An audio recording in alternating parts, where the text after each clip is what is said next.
L'arrivée d'un bébé dans ce monde est un événement sacré. Le simple fait de regarder son petit enfant pendant des heures suffit à vous révéler à quel point l'amour que vous ressentez est tellement unique qu'il semble provenir d'un autre monde. Mais ce moment peut parfois être perturbé quand le bébé souffre d'une maladie ou malformation.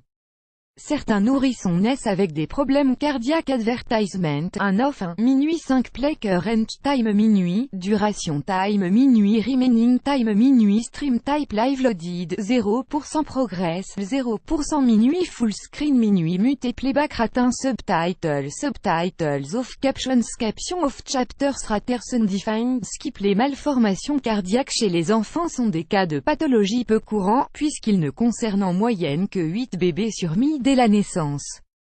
Ces cardiopathies peuvent être dépistées pendant la période de grossesse par le biais d'une échographie fœtale dans uniquement 10% des cas. Pour les 90% restants, les malformations en question ne sont observées qu'après l'accouchement, il y en a même qui ne se révèlent que quelques mois, voire plusieurs années, plus tard. Dans ce genre de cas, une opération à cœur ouvert du bébé s'impose, mais bien qu'elle soit d'envergure, elle laisse souvent peu de séquelles sur le corps de l'enfant, qui peut alors mener une vie tout à fait normale. Add choice ES advertising red invented by TEADS. Add choice ES advertising red invented by TEADS. Les causes de ces cardiopathies sont souvent méconnues. Tout ce que les spécialistes affirment, c'est que dans 10% des cas la cause de l'anomalie serait apparemment génétique. Un heureux événement qui ne l'aura pas vraiment été. Katie et Josh Butler avaient toujours rêvé de fonder une grande famille, raison pour laquelle ils étaient aux anges lorsqu'ils ont appris qu'ils attendaient leur premier enfant. Cependant, 20 semaines après le début de la grossesse, les médecins ont remarqué que quelque chose n'allait pas. La joie et l'excitation des deux futurs parents s'est alors peu à peu transformée en anxiété. Plus ils se rapprochaient de la date de l'accouchement, plus ils réalisaient que leur fils était gravement malade. Add choice ES advertising red invented by TEADS. Add choice ES advertising red invented by TEADS. Au cours de la 39e semaine, les médecins ont dû pratiquer une césarienne et le petit Dewey devait absolument être admis à l'unité des soins intensifs néonatales. Suite au premier examen, les choses ne semblaient pas aussi graves que les médecins les avaient décrites. Les chromosomes 6 et 10 avaient changé de place au cours de ces 2 premières semaines de vie dans ce monde. Dewey a reçu un nouveau diagnostic, celui du diabète. Et c'est à ce moment-là que les médecins ont découvert qu'il y avait une anomalie au niveau des chromosomes 6 et 10.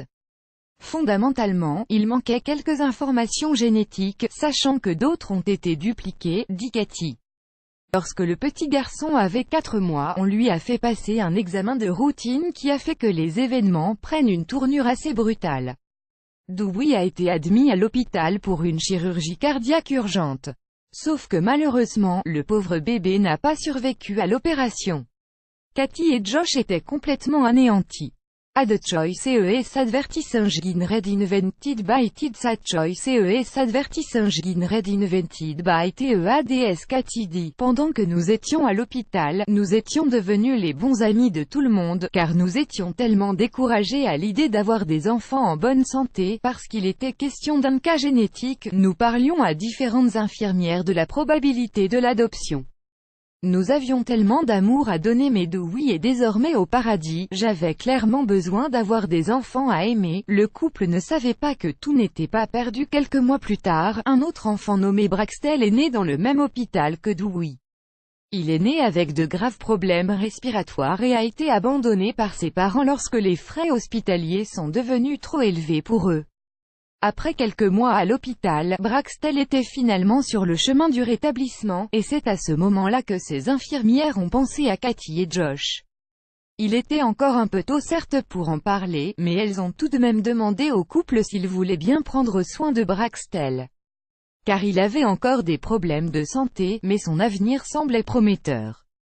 En février 2016, Katie et Josh ont ramené leur petit garçon à la maison et étaient reconnaissants de l'avoir dans leur vie, même si la douleur de la perte de Dewey était toujours présente.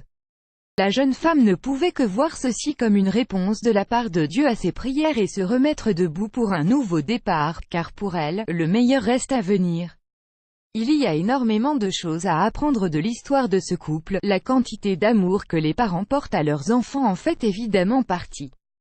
Mais il y a aussi ce petit quelque chose qui nous rappelle que dans la vie, il ne faut jamais perdre espoir et que la sincérité sera toujours récompensée, tôt ou tard. Plus grand que